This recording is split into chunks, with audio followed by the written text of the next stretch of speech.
Jen Psaki is less than 2 years into her term as White House press secretary, but according to new reporting from Puck News, she's already lining up her next gig. Dylan Byers writes that Psaki met with executives at both CNN and MSNBC earlier this month to discuss hosting her own cable news show once she leaves the White House. With CNN reeling from the scandalous ousting of both anchor Chris Cuomo and President Jeff Zucker, and MSNBC scrambling to fill Rachel Maddow's big shoes as she seeks greener pastures in podcasting, both networks are in high demand for new talent.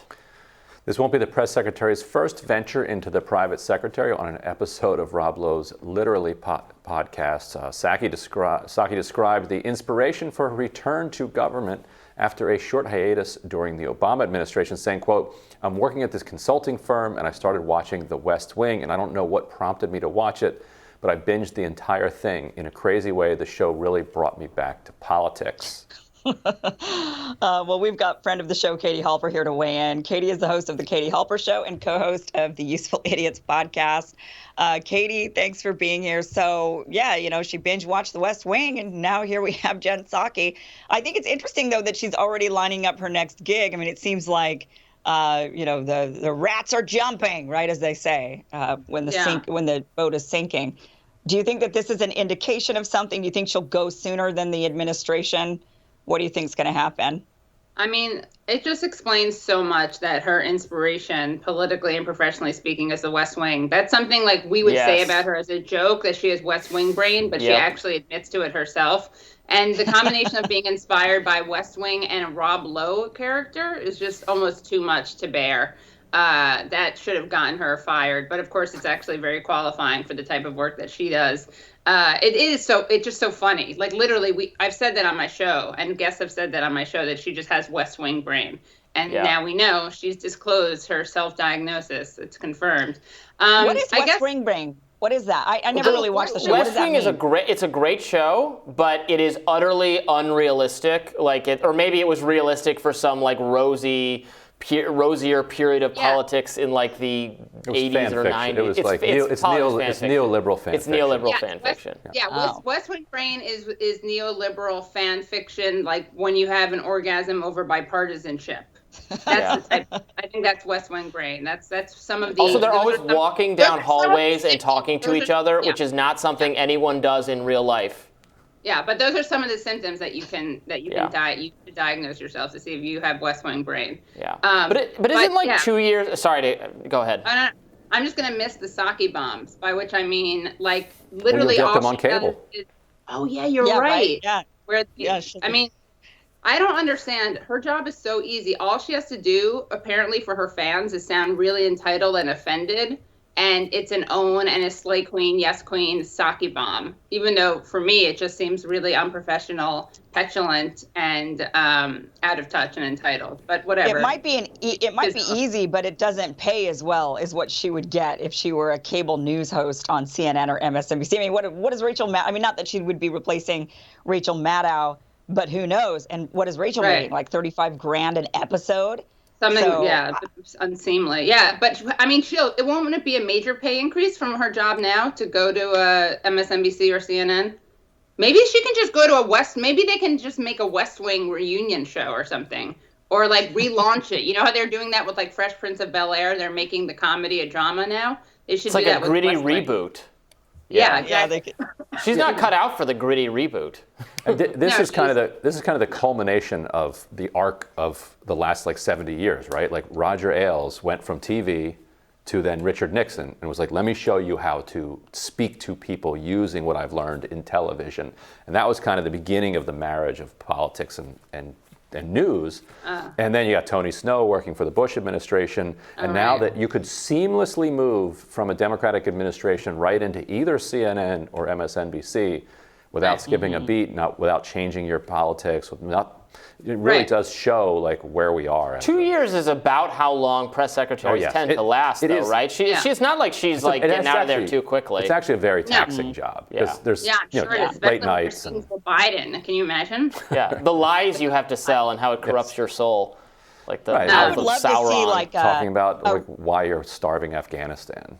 Exactly. I think they should that requires that's why you need that West Wing brain, that special brain, to be able to wrap around how to justify starving Afghanistan, or also I mean, shout out to Jen Psaki for unwittingly, criticizing how ridiculous the Biden administration was for not sending tests to people's homes. Remember?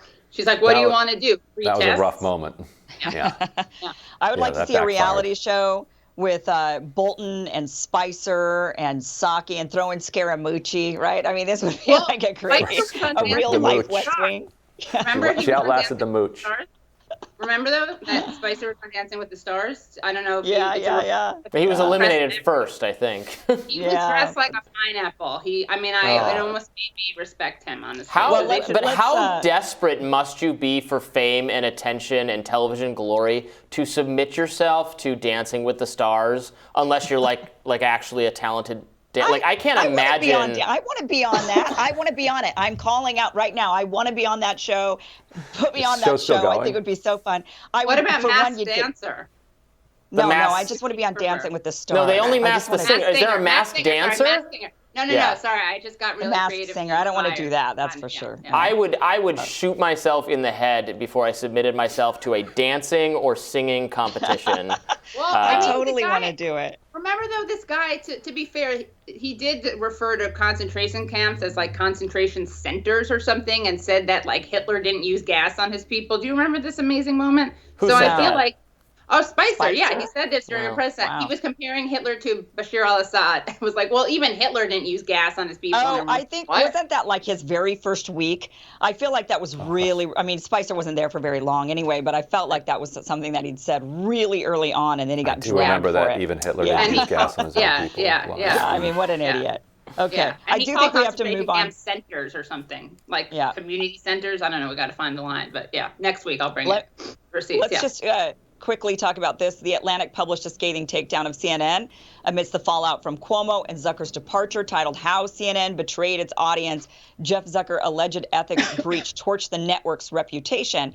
However, amidst intense coverage surrounding the developing situation in Ukraine and mere hours after Vladimir Putin's declaration of war, reliable sources Brian Stelter wasted no time in hyping up the network's performance, retweeting, quote, "Tragedy unfolding in real time, and CNN shows it can still cover breaking news like no other."